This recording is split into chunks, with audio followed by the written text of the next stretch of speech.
Stoughton Hospital strives to meet the changing needs of the communities we serve. Our experts provide you with the information you need to make informed healthcare decisions. Here's Melanie Cole with Stoughton Hospital Health Talk. If you're someone who's been hesitant to get your colonoscopy and you're of a certain age, we are here today to tell you all about them so that you don't have to be hesitant, because they are an important, really important screening tool. My guest is Dr. Derek Hubbard. He's a family practice physician at Stoughton Hospital.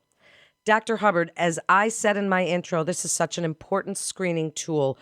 Tell us a little bit about colon cancer and the importance of colonoscopies as one of the best screening tools we have out there for cancer. Colon cancer is the third leading cause of cancer deaths and the third most common cancer amongst men and women. As far as colonoscopy, it started to become increased in the primary detection tool approximately in 2001, when it was Medicare guidelines changed from flexible sigmoidoscopy, which only checked half the colon, to the full colonoscopy.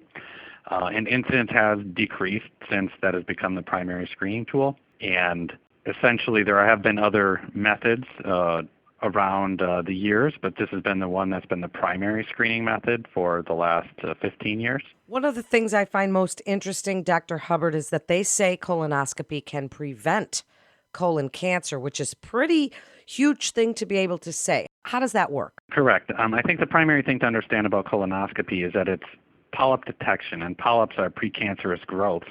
And if we detect those early, we can remove them very easily and prevent the development of cancer that may take 5 or 10 years to grow. Other methods that detect blood, or even the blood and DNA tests, are more likely just detecting cancer when it's already happened. So I think that it is a unique screening tool where it's curative of the prevention of cancer and also detecting before it happens. Well, as somebody who has had quite a few of them in my days, I can tell the listeners how easy they are. So why don't you start by speaking about the current screening guidelines? When are you supposed to get your first one? And based on the results of those, how often afterward? The age is 50 for men and women currently. There is one governing body, the American Cancer Society, that has put out a recommendation at age 45 that has not been accepted yet by every organization. The U.S. Preventive Service Task Force is probably the largest one that we will look at to see if they end up changing that or not. For family history, the biggest thing would be if people have a primary relative first degree under age 60, they should start even as young as 40, or 2 second-degree relatives, and generally at least 10 years younger than any large polyp or cancer, so the next generation does not succumb to the same type of cancer that their relatives had. Well, then let's talk about the procedure itself. People are afraid of it, but mostly they're afraid of the prep.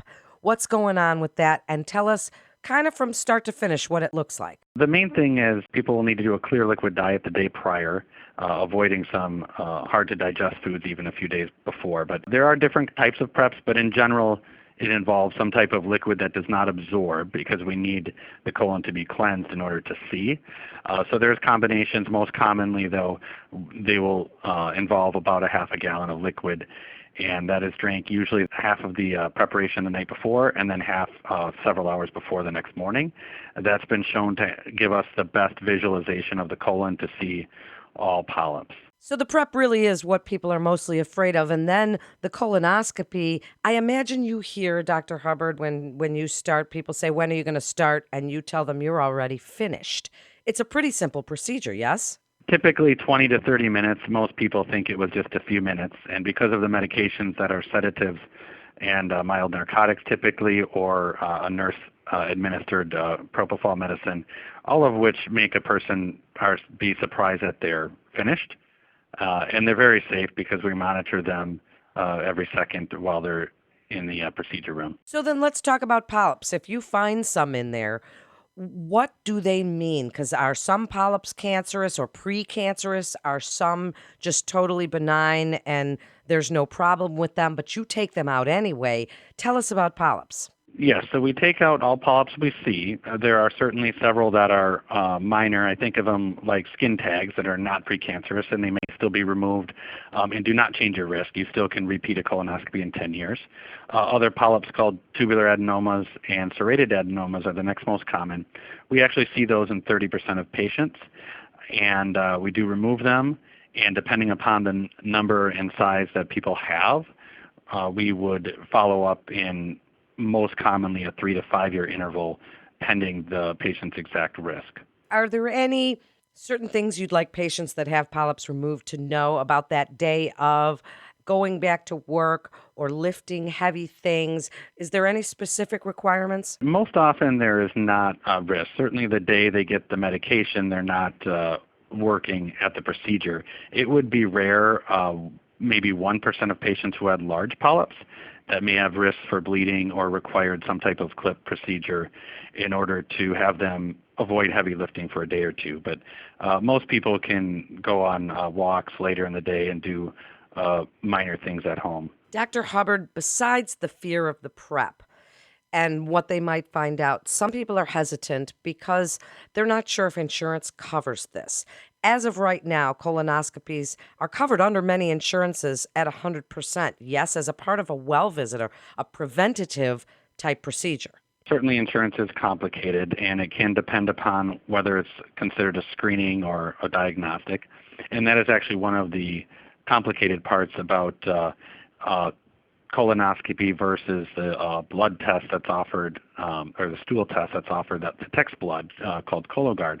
That one actually turns a insurance test from a screening to a diagnostic, and then actually is not completely covered. So there's complexities where people may not understand which method they're getting, but colonoscopy has been covered for 18 years amongst all primary insurances for preventive tests, short of what patients' co-pays may be. What a great point, and thank you for pointing out that if someone does the blood test and then there's a red flag, that then that screening colonoscopy would then be considered diagnostic. That's a really important point for listeners to know.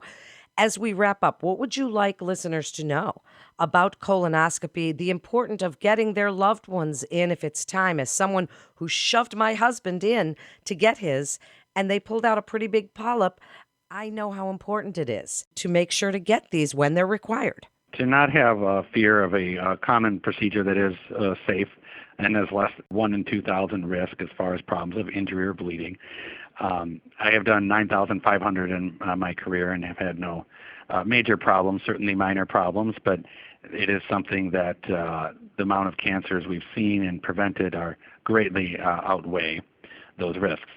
Stoughton Hospital is doing 500 cases a year, and also patients are very happy afterwards. They get food and a loaf of bread as part of their post-operative recovery.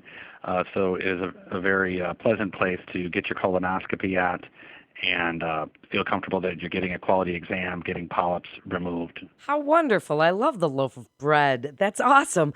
Thank you so much, Dr. Hubbard, and listeners, really, go get your colonoscopies. It's so important. It could save your life or someone that you love. And that wraps up this episode of Stoughton Hospital Health Talk. You can head on over to our website at stoughtonhospital.com for more information and to get connected with one of our providers. If you found this podcast as interesting as I did, please share with your friends and family, share on social media, share with those you love, because this is a preventive procedure that can also prevent cancer. It's that important. And be sure not to miss all the other fascinating podcasts in the Stoughton Hospital Library. Until next time, I'm Melanie Cole.